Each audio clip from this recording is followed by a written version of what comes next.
Hello everyone, welcome back to Lydia and Zachary. Actually, it's kind of more life of Lids now because Zachary has kind of stepped out. He might be back, we don't know.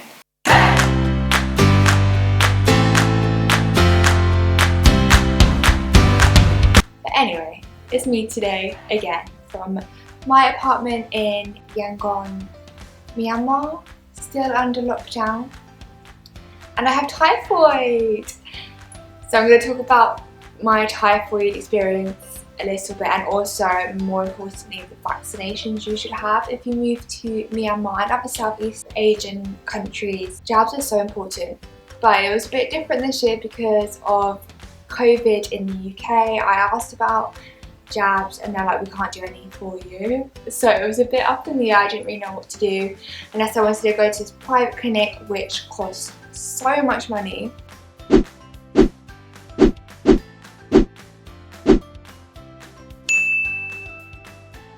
So I ended up not getting any, but I had quite a few last year because I went to Bali last summer.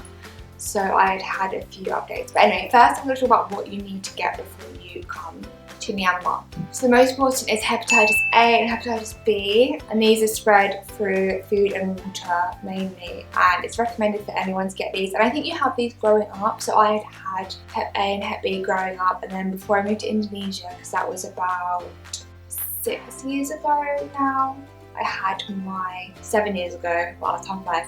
I'd had them before then, and then I had a booster last year before I went to Bali, and they are available on the NHS if you're in England, so they're really easy to get and your nurse can just do them, they just order it in. And then next there is tetanus, and that's from wounds or breaks in the skin.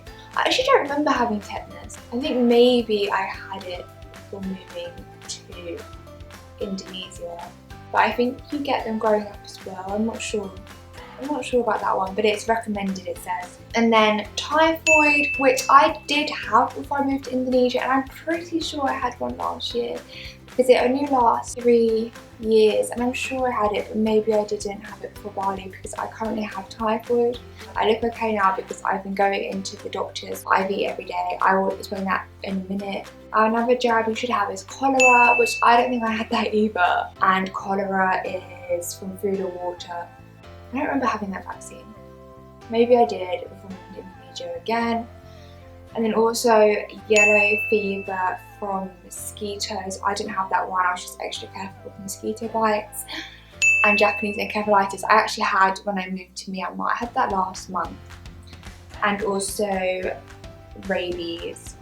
So I had I didn't have Japanese encephalitis and rabies before moving to Indonesia because the NHS don't offer it and it is so expensive.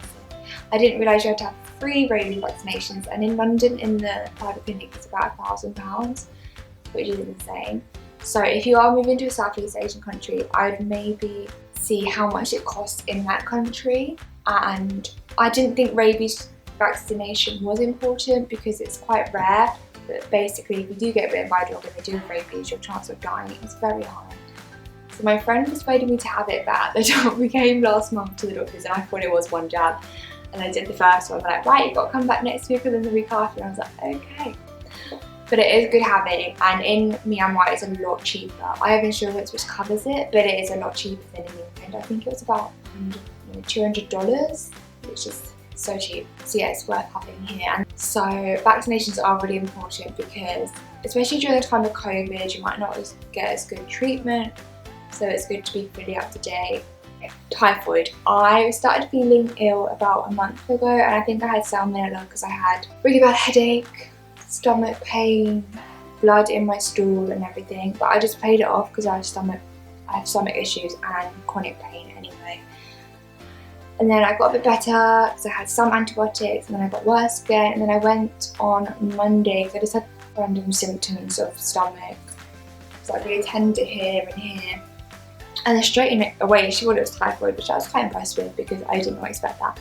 But I had a fever as well, so I went to the doctors with a fever, and they're very strict here. Obviously COVID cases are going up quite rapidly in Myanmar, and they immediately didn't let me go upstairs. They put me in a fever room.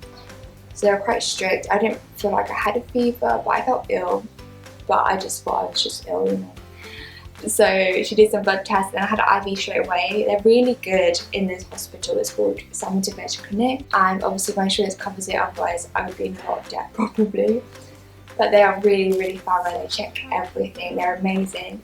So she put the IV in antibiotics right away in case I had an infection, and luckily I did have an infection, otherwise I would have been a bit worried about antibiotic resistance. Hey guys, little update. So I've got typhoid and I'm back for day 2 of my antibiotics. I was meant to just take them orally, but my stomach's really inflamed and my spleen.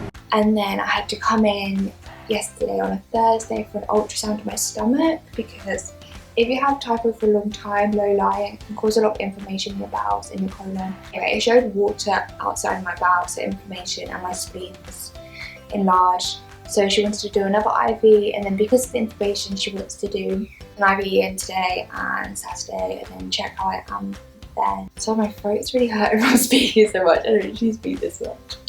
So yeah, and I am feeling quite a bit better today. I think the antibiotics are quite strong though, so I feel a bit wiped out. But nurses got me coffee and biscuits, and yeah. So at least I'm having an outing because we can't leave our house right now. So at least I'm out. The nurses are so great here. I'm so grateful to have such good healthcare.